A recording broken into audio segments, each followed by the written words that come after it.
முதலில் வணக்கத்தை தெரிவித்துக் கொள்கிறேன். மக்களே, நமது கற்காத்தக்குடி கிராமத்தில் இருக்கக்கூடிய ஒரு 13D 91 புலையன் 9113D என்ற இடத்த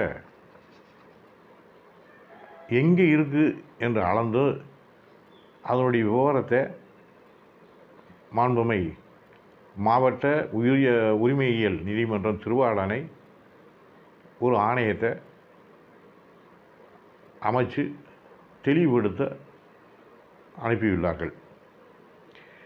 இந்த ஆணையர் அவர்கள் 4/3/2023 அன்று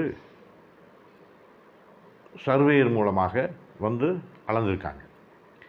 அந்த சர்வேயர் மூலமாக வந்து அளந்ததில் இருபுறம் அளந்ததுலேயே வேறுபாடுகள் இருந்த காரணத்தினால அதை இரு வக்கீல்கள் முன்னிலையிலும் அளந்திருக்காங்க. அதில் ஒரு மூத்த வழக்கறிஞர் எஸ்பி கண்ணன் அவர்கள் அந்த அளவை ஏற்றுக்கிறல.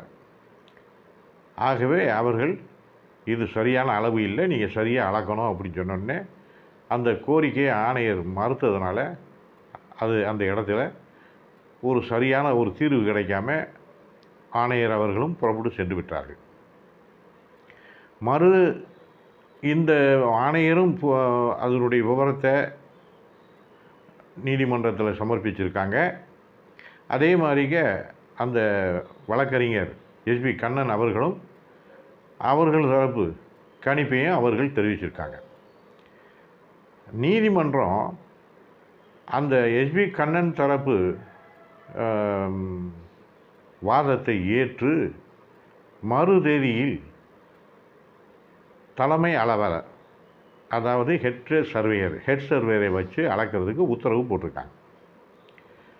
இந்த உத்தரவின்படி 26/6/2024 அன்று மர அளவு செய்வதற்காக 2 வழக்கறிஞர்கள், இருதரப்பு வழக்கறிஞர்களும் ஆணையர் என்ற வழக்கறிஞர் சதீஷ்குமார் அவர்களும் வந்திருக்காங்க. அந்த இடத்துக்கு ஸ்பாட்டுக்கு வந்திருக்காங்க. அந்த ஸ்பாட்டில் வந்திருந்த சமயத்தில் ஒரு சிலர் அந்த ஆக்கிரமிப்புனே நான் தெளிவாகவே சொல்லலாம், அந்த இடத்த ஆக்கிரமிப்பு செய்துள்ள வனத்து பால்ராஜ் அவருடைய உறவுக்காரர்கள் 2 பேர். அந்த 2 பேரும் ஆணையருக்கு மிகவும் நெருக்கமானவர்கள். இந்த மிகவும் நெருக்கமானவர்கள் என்பதற்கான விளக்கத்தை நான் அடுத்து சொல்கிறேன். அந்த இடத்துல வந்து பேசிக்கிட்டு இருக்காங்க. அப்போ இவங்க வந்தது சுமார் 3 மணி அளவு வந்திருக்காங்க. 4-4:15 வரலும் விஓவும் ஹெட் சர்வேயரும் வரலை. இந்த ஹெட் சர்வேயரு 2 பேரும் வந்து ஒரு 4-4:15க்கு எங்கேயோ ஸ்பாட்டுக்கு வந்திருக்காங்க. அந்த ஸ்பாட்டுக்கு வரும்போது வரவேண்டிய ஹெட் சர்வேயர் வரலை, நியமனம் செய்யப்பட்ட ஹெட் சர்வேயர் வரலை. ஆனால் பழைய அளவு அளந்த அந்த சர்வேயர் வந்திருக்கார். இந்த நியமனம் செய்யப்பட்ட சர்வேயர் யார் என்பதையும் சொல்லிடுறேன். Survey department, head of the survey department district மாவட்ட சர்வே டிபார்ட்மெண்ட்டுடைய தலைமை இடத்திலிருந்து திருவாடானையில் இருக்கக்கூடிய தலைமை அளவர், அதாவது ஹெட் சர்வேயர் திருமதி தனலட்சுமி அவர்களை நியமிச்சிருக்காங்க. ஆனால் அந்த ஸ்பாட்டுக்கு, அந்த இடத்துக்கு வந்தவங்க தலைமை அலுவலர் வரலை, ஹெட் சர்வேயர் வரலை, அந்த தனலட்சுமி அம்மா வரலை. ஆனால் ஏற்கனவே அளந்த அந்த சர்வேயரே வந்திருக்கார் ஸ்பாட்டுக்கு. அப்போ வந்த உடனே அவர் வாதி தரப்பு வழக்கறிஞர் எஸ்பி கண்ணன் அவர்கள் அப்போ கமிஷனரை பார்த்து கேட்டிருக்காங்க, என்ன சார் ஹெட் சர்வேயர் வரலைன்னு கேட்டிருக்காங்க. இல்லை, அது ஹெட் சர்வேயருக்கு வேலை இருக்கான், அதனால் அவங்க அப்படியே வீட்டுக்கு போயிட்டாங்க, அதனால் சர்வேயரை வர சொன்னேன் அப்படின்னு சொல்லியிருக்காங்க. அப்போ இப்போ ஒரு சீனியர் கவுன்சில் எஸ்பி கண்ணன் அவர்கள் கேட்டிருக்காங்க, என்ன சார் நீங்கள் வரலைன்னா எனக்கு ஒரு தகவல் சொல்லியிருக்கலாம்ல, இவர் தான் வந்து ஏற்கனவே இந்த இடத்துல அளவு சரியாக அளக்க தெரியல, அது குளறுபடி இருக்குது அப்படின்னு சொல்லி தானே நம்ம ஹெட் சர்வேரை கேட்டு ஹெட் சர்வேரை நாமினேட் பண்ணியிருக்காங்க. ஏன் நீங்கள் அந்த மாதிரி எனக்கு சொல்லலை அப்படின்னா, நீங்கள் அப்போ கேட்கலையில, நீங்கள் இப்போ தானே கேட்குறியே அப்படின்னு இவர் சொல்லியிருக்காரு. ஆனால் இது வந்து அந்த இடத்துல சொல்ல வேண்டியதா, நீங்கள் கேட்கல நான் கேட்கணும் அப்படின்னு சொல்ல வேண்டியதா அப்படின்னா தேவையில்லை. ஆனால் இவர் வரலை, ஹெட் சர்வேர் வரலை அப்படின்னா அவர் கேட்குறதுக்கு உரிமை இருக்குது. ஏன்னா ஹெட் சர்வேர் தான் அவர் கேட்டிருக்காரு, ஹெட் சர்வேருக்கு தான் ஆர்டர் போட்டிருக்கு. அப்போ ஹெட் சர்வேர் வரலை அப்படின்னா அதுக்கு தகுந்த காரணத்தை அவர் வந்து ஆணையர் அவருக்கு சொல்லியிருக்கணும், சொல்லலை. ஏன்னா அவருக்கு சீனியர் கவுன்சில். அப்போ அவர் சொல்லாததுக்கு காரணம் ஒரு சைடாக இவர் செயல்படுறாரு அப்படிங்கிறத இதிலேருந்து நம்மளை தெரிஞ்சுக்கலாம். அப்படின்னா நான் வந்து இந்த அளக்கிறதுக்கு நான் இல்லை, நான் போகிறேன் அப்படின்னு சொல்லிவிட்டு அந்த எஸ்பி கண்ணன் அட்வொகேட்டு அவங்க புறப்பட்டு அவருடைய பார்ட்டியை கூப்பிட்டுக்கிட்டு வந்துட்டாங்க, போயிட்டாங்க. அதன் பிறகு நீங்கள் இல்லைன்னா போங்க, நான் அளந்துட்டு தான் வருவேன் அப்படின்னு சொல்லி போய் அளந்துருக்கார்.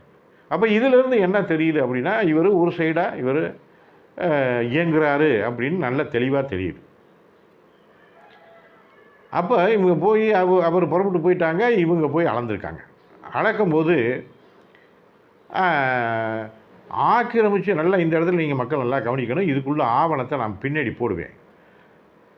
அளக்கும்போது அந்த ஆக்கிரமிப்பு செய்திருக்கக்கூடிய இடத்துல இருக்கக்கூடிய ஏதோ தகரக்கொட்டை இருக்கா, அந்த தகரக்கொட்டையினுடைய அளவுக்கு நேராக கீழே அளவு வந்துச்சு அப்படின்னு சொல்லி அளந்துருக்காங்க. ஆனால் முந்தைய அளவில் இப்போ 4/3/2024 அளந்த இதே சர்வேயரு அந்த செல்வத்தினுடைய வீட்டு முனையில் நான் ஒரு படத்தை நான் வந்து லோயாலா குரூப்பில் போடுறேன், அந்த லோயாலா குரூப்பில் நீங்கள் பார்த்து தெரிஞ்சுங்க, இதெல்லாம் முடிஞ்சாலும் போடலாம், ஒன்றும் பிரச்சனை இல்லை. அந்த வேலி ஓரத்தில் வந்தது, அந்த வேலி ஓரத்தில் உள்ளே வந்ததான். சரி, 4/3 இதே ஆணையர் இதே சர்வேயரை கொண்டு வந்து அளக்கும்போது அளவு எங்கே வந்தது, செல்வத்தினுடைய வீட்டு பக்கத்தில். அப்போ இது உள்ளதான் யார் வீடு இருக்குது, யார் வீட்டு மனைக்கட்டு இருக்குது, புஞ்சை மனை இருக்குது, சவரிமுத்து மச்சானுடைய புஞ்சை மனை இது உள்ளே இருக்குது. இப்போ வாரத்தில் தண்ணி விழுகிற இடத்துல இந்த அளவில் வருது அப்படின்னு அதே சர்வேயரை அளந்துருக்காங்க. இது எந்த இடத்துல இருக்குது அப்படின்னா, இது சவரிமுத்து மச்சானுடைய இடத்து உள்ளே விழுகுது. ஆக மொத்தம் இந்த 2 அளவில் இருந்து பார்த்தால் அந்த செல்வத்தினுடைய வீடு, அதாவது செல்வத்தினுடைய வீட்டு அளவில் 13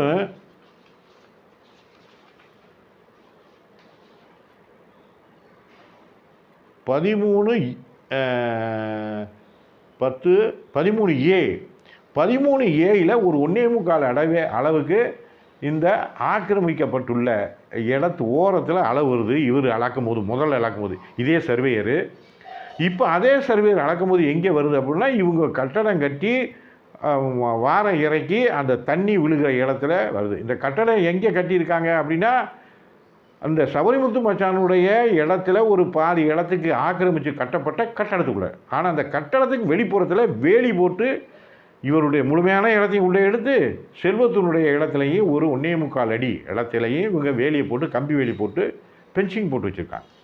அப்போ இந்த சர்வேயர் செஞ்சதுலேயும் 2 இடத்துல தவறு நடந்திருக்கு.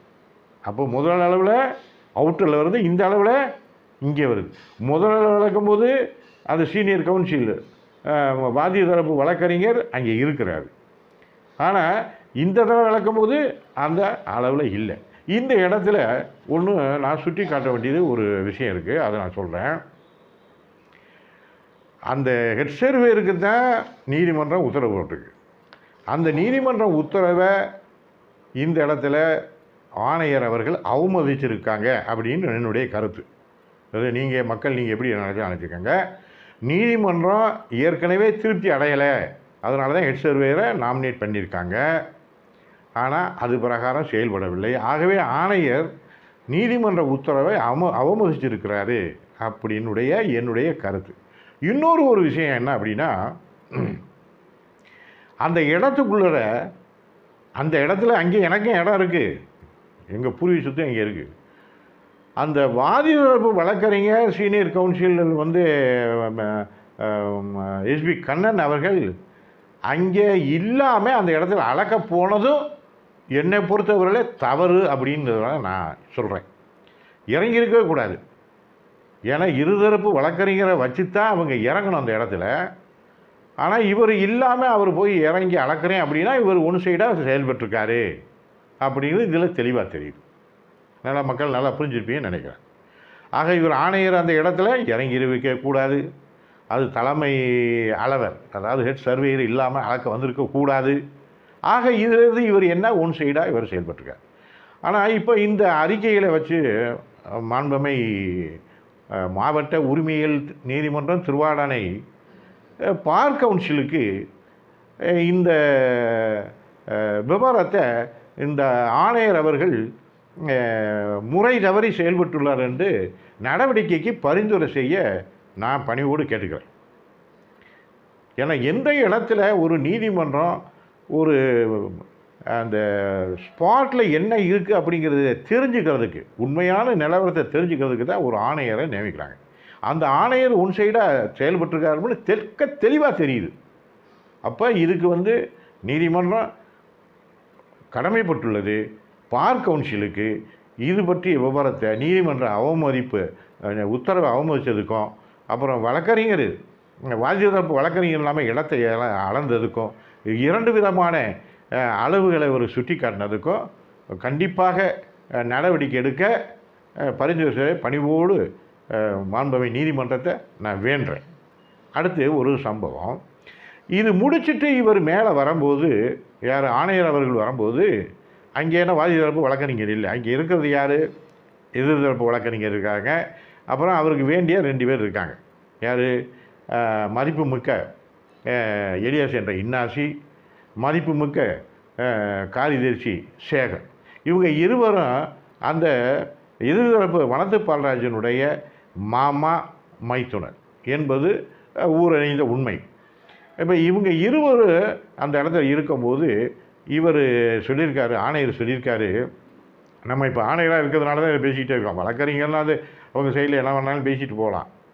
ஆனால் ஆணையராக இருக்கிறனால சொல்ல வேண்டியிருக்கு. இந்த யூடியூப்பு போட்டிருக்காரு இன்னும் வச்சுருக்கலையே எதுக்கு அப்படின்னு கேட்டிருக்காரு. அதனால தான் நான் இதை வந்து இங்கே பேச வேண்டிய கட்டத்துக்கு வர்றது. யூடியூப்பு போடுறவரை ஏன் இன்னும் வச்சுருக்கே அப்படின்னு சொன்னதுனால, ஆணையர் அவர்கள் சொன்னதுனால இதில் நல்லா உன்னிப்பாக கவனிக்க வேண்டியிருக்கு. அப்போ இந்த 21/5/2024 காலையில் 7 மணிக்கு 7:37க்கு இந்த 18ஆம் தேதி 18/5 நடந்த கூட்டத்தில் எனக்கு ஒரு கண்டன தீர்மானம் கொடுத்துருந்தாங்க. அந்த கண்டன தீர்மானத்தில் அவங்க பாருங்கள், திரு இஞ்ஞாசி பெயரில் உள்ள கோவில் சொத்துக்களை அஃபிடாவிட் மூலம் கோவில் சொத்து என்று உறுதிப்படுத்தி கொள்ள வேண்டும் அப்படின்னு இந்த ஐடியாவை கொடுத்தவரும் இந்த ஆணையர் தான். அடுத்து திரு இஞ்ஞாசி இன்னொன்று, யூடியூப்பில் அவதூறாக கூறப்பட்ட முன்னாள் மற்றும் இந்நாள் பொறுப்பாளர்கள் எடுக்கும் நடவடிக்கைகளுக்கு கிராமம் ஒத்துழைப்பு தர வேண்டும் என்றும், எடுக்கும் நடவடிக்கைகளுக்கு அதற்குண்டான செலவினங்களை கிராமம் ஏற்றுக்கொள்ள வேண்டும் என்றும் திரு இஞ்ஞாசி கூறியதை கிராமம் ஏற்றுக்கொண்டது அப்படின்னு அன்றைய முடிவு எடுக்கிறதுக்கும் காரணம் இந்த ஆணையர் தான். இப்போ ஆணையருடைய தூண்டுதலில் தான் என்ன இவங்க தாக்குதல் செய்கிறதுக்கு முயற்சி பண்ணியிருக்காங்க அப்படின்னு நான் அவர் மீது குற்றத்தை சுமத்துறதுக்கு வாய்ப்புகளும் நிறைய வசதிகளும் இதில் இருக்குது. ஆக மொத்தத்தில் இந்த கிராமத்தில் மிக தூண்டுதல் ஏற்படுத்தி இந்த கிராம நல்ல மக்களையும் கிராமத்தையும் கெடுத்து வர்றாரு அப்படிங்கிறது இந்த ஆணையர் அப்படிங்கிறது இதில் தெரியுது. அப்போ இன்னும் ஏன் இவரை வச்சிருக்கே அப்படின்னா இவர் என்னை கொலை செய்ய சொன்னது மாதிரி தெரியுது. இப்போ இவர் ஒரு பக்கம் இந்த மாதிரி இருக்கையில் இன்னொரு பாருங்கள், இந்த இன்னொரு சேகர் ஒரு காரியம் இருக்கார்ல, அவருக்கும் இவர் தான் ஐடியா கொடுத்துருக்காருன்னு நான் நினைக்கிறேன். இதுக்கு ஒரு காரணம் இருக்குது, அதையும் நான் அப்புறம் சொல்கிறேன். இங்கே பாருங்கள், புனித இஞ்ஞாசி கோவிலுக்கு 2015க்கு பிறகு வாங்கிய சொத்துக்கள் அனைத்தையும் அப்போதைய நிர்வாகியாகிய கற்காது குடும்பத்தை சேர்ந்தது சூசை மகன் இஞ்ஞாசி என்பவர். அந்த சூசை மகன் இஞ்ஞாசி என்பவர் பெயரிலேயே வாங்கப்பட்டு தற்போது அவர் பெயரிலேயே தாக்கல் செய்யப்பட்டு விற்க அடமான வைக்க கிராம தீர்மானத்தின்படி ஒப்புதல் வழங்கப்படுகிறது, அளிக்கப்படுகிறது அப்படின்னு சொல்லிட்டு இவர் ஒரு லெட்ரு கொடுத்து ஒரு ஸ்கேனிங் ஆகியிருக்கு பாருங்கள். லெட்ரு கொடுத்து ஸ்கேனிங். அப்போ இதுக்கும் அவர் ஐடியா கொடுத்தது அந்த ஆணையர் தான் அப்படின்னு சொல்லிட்டு, ஏன்னா இவர் 2 பேரையும் தான் அங்கே வச்சு பேசுகிறாரு. இவர் தான் அங்கே சொல்கிறாரு, ஏன் யூடியூப் போடுறாரு, இன்னும் வச்சிருக்கே அப்படின்னா என்ன கொலை செய்கிறதுக்கு இவருக்கு தூண்டி விட்டுருக்காரு அப்படின்னு இதில் தெளிவாகுது என்னுடைய இதில். அடுத்து நீங்கள் இன்னொரு விஷயம் என்ன அப்படின்னா, இதே வழக்கறிஞர் ஆணையர் தான் வழக்கறிஞராக எனக்கு நோட்டீஸ் அனுப்புனாங்க.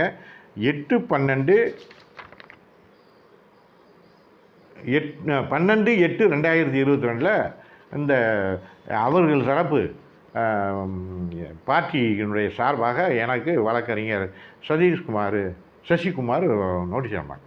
அதில் பக்கம் 6ல் மக்கள் நல்லா பார்க்கணும். பக்கம் 6ல்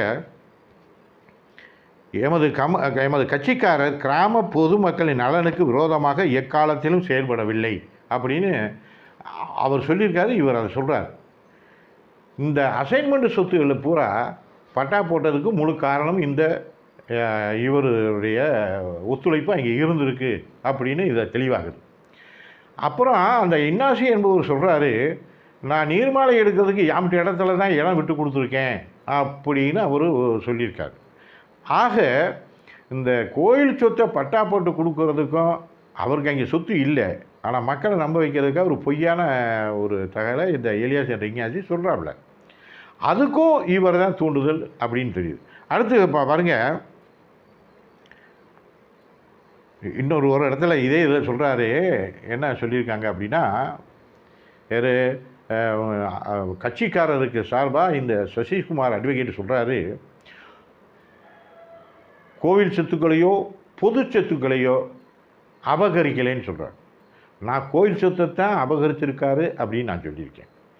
ஆனால் மற்ற சொத்துக்களையெல்லாம் அந்த இந்த எலி வாங்கினாங்க, வெள்ளை வாங்குறாங்க அப்படின்லாம் சொல்லி நிறைய ரெக்கார்டுகள்லாம் எனக்கு இருக்குது, போட்டிருக்கேன். அதெல்லாம் நான் யூடியூப்பில் போட்டிருக்கேன். அதெல்லாம் மறைச்சி சொல்கிறாரு. அது அவருடைய கட்சிக்காரர்களுக்கு சொல்லட்டும், அது ஒன்றும் பிரச்சனை இல்லை. பொய் சொல்கிறதுனால ஒன்றும் பிரச்சனை இல்லை, சொல்லட்டும். அடுத்து இங்கே பாருங்கள், கோவில் சொத்துக்களை அபகரிக்கவில்லை அப்படின்னு கட்சிக்காரருக்கு சார்பாக இந்த வழக்கறிஞர் யார் சசிகுமார் என்பவர் எனக்கு நோட்டீஸ் அனுப்பியிருக்காரு. கோயில் எத்தனை இடத்துல சொல்லியிருக்காரு? 7-8 இடத்துல சொல்லியிருக்காரு கோயில் சொத்துக்களை அபகரிக்கலை, கோயில் சொத்துக்களை அபகரிக்கலை. இந்த இடத்துக்கு மட்டும் வருவோம். இந்த 21ஆம் நம்பர் 21ல் இந்த இது ஒரு கண்டன தீர்மானம் போட்டாங்க இல்லையா? அந்த கண்டன தீர்மானத்தில் பாருங்கள், கோவில் யார் இஞ்ஞாசி கோவில் சொத்துக்களை அஃபிடாவிட் மூலம் கோவில் சொத்து என்று உறுதிப்படுத்தி கொள்ள வேண்டும். இப்போ அங்கே கோவில் சொத்துக்களை அபகரிக்கலைன்னு வழக்கறிஞர் சசிகுமார் சொல்கிறார். இங்கே அவங்க தீர்மானத்தில், கிராம தீர்மானத்தில் என்ன சொல்கிறாங்க? கோவில் சொத்துக்களை அஃபிடாவிட் மூலம் கோவில் சொத்து உறுதிப்படுத்தி கொள்ள வேண்டும் அப்படின்னு. அப்போ இங்கே சொத்துக்களை, அங்கே சொத்துக்கள் அபகரிக்கலை, இங்கே சொத்துக்களை. இப்போ கோயில் சொத்துன்னு சொல்லலாம். இந்த கோயில் சொத்து அவர் வேலை எப்படி இருந்துச்சு? அது திருட்டுத்தனம்லாம் நிறையா இருக்குது. இவரே பெட்டிஷன் கொடுத்து நான் தான் கரையை வாங்கினேன், என் பேர்லாம் இருக்குது, எனக்கு பட்டம் பார்த்துக்குன்னு சொல்லிட்டு கொடுத்து தாசில்தார் அதுக்கு எல்லாம் என்னுடைய ஆர்டிஐ மூலமாக கேட்டதுக்கு தகவலாம் கொடுத்துருக்காரு. அவர் எந்த பொறுப்புலையும் இல்லைன்னு அறிக்கை கொடுத்துருக்காரு. எல்லா விஷயமும் இருக்குது. இவர் இந்த மாதிரி சொல்கிறார். ரைட்டு, இருக்கட்டும். ஏன்னா அவர் அந்த பார்ட்டியினுடைய தானே வழக்கறிஞர் தானே இந்த ஆணையராக வந்தவர். அதனால் அவர் அது சொல்லியிருக்கான். ஏன்னா அது அங்கே அந்த இடத்துல அவர் பொய்யாவே சொல்லலாம், ஒன்றும் பிரச்சனை இல்லை. அடுத்து ஒன்று பாருங்கள், அதே இதில் கிராம மக்களின் நலனுக்காக எமது கட்சிக்காரர் வரையில் ஒரே ஒரு சொத்திற்கு மட்டும் பட்டா மாற்றம் செய்யப்பட்டது.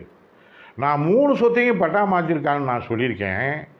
இதே நோட்டீஸில் ஒரே ஒரு சொத்துக்கு மட்டும்தான் என் கட்சிக்காரர் பட்டா மாற்றினார். இந்த பட்டா மாறுதலுக்கும் இந்த சொத்தை அபகரிக்கிறதுக்கும் உங்களுடைய தூண்டுதல் முழுமையாக செயல்பட்டுருக்கு அப்படின்னு நான் இப்போ உங்கள் மேலே சொல்கிறேன்.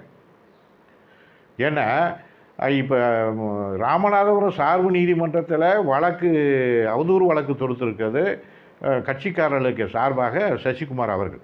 ஆனால் சசிகுமாரனுடைய இந்த ஸ்டேட்மெண்ட்டும் அவங்க கொடுத்த ஸ்டேட்மெண்ட்டும் இப்போ வெளிச்சத்துக்கு வந்திருக்கிறதுனால இவரையும் நான் விசாரிக்கிறதுக்கு நான் அனுமதி கூறுவேன். ஏன்னா இதுக்கு எல்லாத்துக்குமே இவர் உடந்தையாக இருந்திருக்காரு. அதோடும் இல்லாமல் என்ன தாக்குதல் நடத்துறதுக்கு இவருக்கு ஐடியா கொடுத்துருக்காரு. அதனால தான் இதை சொல்ல வரேன். ஆகவே இந்த செயல்பாடுகள் ஒரு புறம் இருந்தாலும் இந்த இடத்துல ஒரு முக்கியமான விஷயத்தையும் நம்ம சொல்லணும். எப்படின்னு கேட்டால், இது அவர் ஆணையரும் மதிப்புமிக்க ஆணையர் அவர்களும் தெரிஞ்சுக்கணும். இந்த நீதிமன்றத்துக்கும் இந்த பேப்பரை போட்டு தான் இந்த நீதிமன்றம் உண்மை நிலவரத்தை தெரியறதுக்காக முயற்சி பண்ணியிருக்காங்க. ஆனால் இப்படிப்பட்ட ஒரு ஆணையர் இருந்தால் எப்படி நீதிமன்றத்துக்கு உண்மை நிலவரம் தெரியறதுக்கு வாய்ப்பே இல்லை. ஏன் வாய்ப்பு இல்லை அப்படின்னா, இன்னொரு கருத்தையும் சொல்லியிருக்கானே, 16/11/2021 16/11/2021 அன்று நான் யூடியூப்லாம் போகிறதுக்கு ஒரு வருஷத்துக்கு முன்னாடி வட்டாட்சியர் திரு செந்தில்வேல் முருகன் அவர்கள் பீரியடில் இவங்க நீதிமன்றத்தில் 2 இருமுறை அந்த இடத்தை அளக்கிறதுக்கு யார் சவரிமுத்து என்ற மச்சான் பணம் கட்டியிருக்கார். ஆனால் அளக்க வரலை. இதுக்கு என்ன காரணம் அப்படின்னா, இதுக்கு ஒன் சைடாக செயல்பட்டவர்கள் அது யாருன்னு அதை நீங்களே கிராம மக்களே தெரிஞ்சுக்கங்க. மனச்சாட்சியோடு நீங்கள் செயல்படுங்க. அப்போ அந்த ஆணையர் மனச்சாட்சியோடு செயல்படலைன்னு நான் இதில் குற்றம் சுமத்துறேன். மனச்சாட்சி இல்லை. அப்போ இதில் பாருங்கள், 12/11/2021 அன்னைக்கு இந்த 16/11/2021 சர்டிஃபிகேட்டில் இந்த திரு செந்தில்வேல் முருகன் அவர்கள் வட்டாட்சியர் அவர்கள் சொல்லியிருக்காங்க, 12/11/2021 அன்று நில அளவை செய்யப்பட்டது. நில அளவையில் மேற்படி புல எண்ணிற்கு தென்புறம் வீடு கட்டியுள்ள இன்னாசி மகன் வனத்து பால்ராஜ். நில அளவையில் மேற்படி புல எண்ணிற்கு தென்புறம் வீடு கட்டியுள்ள இன்னாசி மகன் வனத்து பால்ராஜ் என்பவர் புல எண் 9113D இல் சுவர் அமைத்தும். இவர் என்ன சொல்கிறாரு, சவரிமுத்து மச்சானுடைய இடத்துல இவங்க அந்த வீட்டை கட்டியிருக்காங்கன்னு சொல்கிறாரு. அமைத்தும் தகர கொட்டகை மற்றும் கல்வேலி அமைத்தும் பயன்படுத்தி வருகிறார் என்பது தெரிய வந்துள்ளது. இதை நீங்கள் இல்லைன்னு சொல்லிட முடியுமா? நீங்கள் அவங்க அளந்ததை சரின்னா இது அளந்ததை இந்த சர்வேர் அளந்தவர் தப்பு அளந்ததுன்னா இவர் தண்டிக்கப்படணும். இவருக்கு டிபார்ட்மெண்ட்டு இவர் மேலே குற்றச்சாட்டு குறிப்பானை வழங்கி விளக்கத்தை பெற்று இவருக்கு தண்டிக்கணும். ஏன்னா சர்வேருக்கு சரியில்லைன்னு இவரை தண்டிக்கணும். யாரை? வட்டாட்சியர் திரு செந்தில்வேல் முருகன் அவர்கள் கொடுத்த சர்டிஃபிகேட்டில் வட்டாட்சியர் இந்த சர்வேயர் செஞ்சது தவறு அப்படின்னு இவர் மேலே நடவடிக்கை எடுங்க. இவர் உண்மையிலேயே நல்ல ஆள், நேர்மையான ஆள் அப்படின்னு இவர் தெரிய வந்தால், இப்போ அளந்துருக்காங்கல்ல, இப்போ ஹெட் சர்வேயர் போட்ட பிற்பாடு உத்தரவு கொடுத்த பிற்பாடு ஹெட் சர்வேயர் வராமல் அந்த சர்வேரையே பழைய சர்வேரையே திரும்ப கொண்டாந்து அளந்து வெவ்வேறு இடத்துகளில் இருக்குன்னு சொல்லியிருக்காங்கல்ல, அவர் தவறு பண்ணுறதா தானே இருந்தோம். அவர் மேலே நடவடிக்கை எடுக்கணும் டிபார்ட்மெண்ட்டு. அப்புறம் எப்படி மக்களுக்கு நியாயம் கிடைக்கும்? தீர்ப்பு எப்படி கிடைக்கும்? தீர்வு எப்படி கிடைக்கும்? நீதிமன்றத்துக்கு எப்படி உண்மை நிலவரம் தெரிய வரும்? அவர் மீது நடவடிக்கை எடுங்க, கடுமையான நடவடிக்கை எடுக்கணும். இது பாதிக்கப்படுறது பொதுமக்கள். இது தூண்டி விடுறது இந்த மாதிரி ஆணையர் தூண்ட விடுறது. அவர் ஹெட் சர்வேயர் வரலை, அதனால் இவரை கூட்டிகிட்டு வந்தால் அவர் ஏன் வரலைன்னா அவருக்கு திரும்ப நீதிமன்றத்தில் சொல்லணும். அவர் வரலை, வேறு தேதியை போட்டுக்கிறோம்னு. இல்லைன்னா அவர் வரக்கூடிய தேதியை கேட்டுத்தானே நீங்கள் வேறு தேதியை ஃபிக்ஸ் பண்ணியிருக்கணும். அதை அவர் சீனியர் அட்வொகேட்டு எஸ்பி கண்ணனுக்கு நீங்கள் சொல்லியிருக்கணும்ல. ஏன் ஸ்பாட்டுக்கு கூட்டிட்டு வந்து இந்த மாதிரி தவறுகளை நீங்கள் பண்ணிட்டு போறீங்க? அங்கே எங்கள் விட்டு இடம் இருக்குல்ல. அப்போ நீங்கள் இப்படியெல்லாம் அளந்துகிட்டே வந்துட்டா நாங்கள் எங்கள் விட்டு இடத்த விட்டுட்டு நாங்கள் இங்கே போகிறது? நல்லா இதை புரிஞ்சுக்கணும். அப்போ இது யார் அப்படின்னா, இது அந்த சமயத்தில் 16/11/2021 அளந்த இந்த சர்டிஃபிகேட்டு தான் உண்மையான சர்டிஃபிகேட்டு அப்படிங்கிறத மேப்பில் ஆக்கிரமிப்பு பிரகாரம் தெரிய வருது. ஆனால் இப்போ ஆணையரால் இருமுறை அழைத்து வரப்பட்ட அதே சர்வேயர் மிகப்பெரிய தவறு செஞ்சுருக்காரு. ஆகவே நான் survey department, head of the department ராமநாதபுரத்தை நான் கேட்டுக்கிறேன். இவர் அளந்த அளவையில் தவறை இவர் ஏற்படுத்தி உள்ளார் ஒரு சைடாக. ஏன்னா முதல் தடவை வளர்க்கும்போது ஹெட்ஃபோனை போட்டுக்கிட்டு இவர் அளந்தார். அதுவே தவறு. ஒரு ஆணையர் நிற்கிறாரு, ஆணையருக்கு முன்னாடி வழக்கறிஞர் நிற்கிறாங்க, இவர் ஹெட்ஃபோனை போட்டுக்கிட்டு சரியாக இருக்குது சரியாக இருக்குது. அவருக்கு வேறு எங்கேயோ இருந்தோ நம்ம அந்த நீட்டு எக்ஸாம் எழுத போகும்போது ஹெட்ஃபோனை போட்டுக்கிட்டு சிம்மை இடுப்பில் கட்டிக்கிட்டு போனது மாதிரிக்க சரியாக இருக்குது சரியாக இருக்குது சரியாக இருக்குது அப்படின்னு இவர் தகவல் கொடுத்துக்கிட்டு ஒவ்வொரு புல எண்ணிலையும் ஒவ்வொரு மீட்டரை இழுத்து அளவை விட்டு இவர் டேப்பை 1 மீட்ரு விட்டு அவர் அங்கே எழுப்பார்ல, இங்கே இன்னொன்று விட்டு அவர் எழுப்பார்ல, இப்படியே விட்டு இழுத்து 7 மீட்டர் தள்ளி விட்டுட்டு அளவை கொண்டாந்து எங்கே செல்வத்தினுடைய இடத்துல அளவுன்னு வேலின்னு காட்டினாங்க போனது முதல் தடவை. இப்போ அது உள்ளற கொட்டகை இவர் ஆக்கிரமிச்சிருக்காருன்னு திரு செந்தில்வேல் முருகன் வட்டாட்சியர் அவர்கள் கொடுத்துருக்காங்க இல்லையா, கட்டணம் கட்டியிருக்காங்க, கொட்டகையும் போட்டிருக்காங்களா, அந்த கொட்டகை வாரத்தில் வருதான். எப்படி இருக்குது பாருங்கள், இது தீர்வு கிடைக்குமா? சரி, இது இவ்வளவு குளறுபடி நடந்துக்கிட்டு இருக்கும்போது ஆணையர் அளக்கிறதுக்கு வந்தாரா, நீதிமன்ற உத்தரவு அளந்து நீதிமன்றத்துக்கு தெரிவிக்கிறதுக்கு வந்தாரா, இல்லை மக்களுடைய குறையை கேட்க வந்தாரா, மக்களுக்கு தீர்ப்பு சொல்ல வந்தாரா? இவர் அங்கே என்ன ஒரு தீர்வு காண வேண்டியிருக்கு, தீர்ப்பு சொல்ல வேண்டியிருக்கு. இந்த ஆணையர், இந்த சசிகுமார், அவர் தான் இவங்க எடுத்துக்கிட்டாங்கல்ல, வக்கீல் மாதிரியே பேசுகிறாரு பாருங்க. அவங்க தான் இவங்களுடைய இடத்த எடுத்துட்டாங்கல்ல, எதாவது விட்டு தொலைச்சிட்டு ஏதாவது காசு வாங்கிட்டு போகிறத விட்டு இதுக்கு போய் தொங்கிட்டு நிற்காரு. இவர் யாருக்கு? வாதி தரப்புக்கு, யார்கிட்ட எதிர் தரப்பு பார்ட்டியல் நல்லவர் வல்லவர் கெட்டிக்காரரு அப்படின்னு மெச்சிக்கிறதுக்கு இந்த ஒரு இதையும் அவர் சொல்லியிருக்கார். அந்த இடத்துல இவர் சொல்கிறவர் ஏன் இருக்கக்கூடிய ஆளுகளுக்கு தானே சொல்லணும், இல்லாத ஆளுகளுக்கு எதுவும் சொல்லணும்? அங்கே இருக்காள் ஏப்பா, நீங்கள் தான் ஆக்கிரமிச்சிட்டியில் அதை அவங்கள்ட்ட பேசி வச்சு நீங்கள் அதுக்குள்ளே ரேட்டை கொடுத்துட்டு காம்ப்ரமைஸ் ஆகுங்க அப்படின்னு சொன்னோம்னா ஆணையர். நீங்கள் இதையவே சொல்லாமல் தானே போயிருக்கணும். அது நீதிமன்றம் பார்த்துக்கணும்ல. ஏன் நீதிமன்றத்தினுடைய அதிகாரத்தை நீங்கள் பிடிங்க அங்கே பேசுகிறீங்க? இதுவும் ஒரு குற்றச்செயல் தானே. நீங்கள் அந்த இடத்துல பேசியிருக்க கூடாது. ரைட். இப்போ இந்த ஆணையர்களால் அந்த இங்கே நீதிமன்றத்துக்கு உண்மை நிலவரம் தெரிய வருமா? தெரிய வரவே வராது.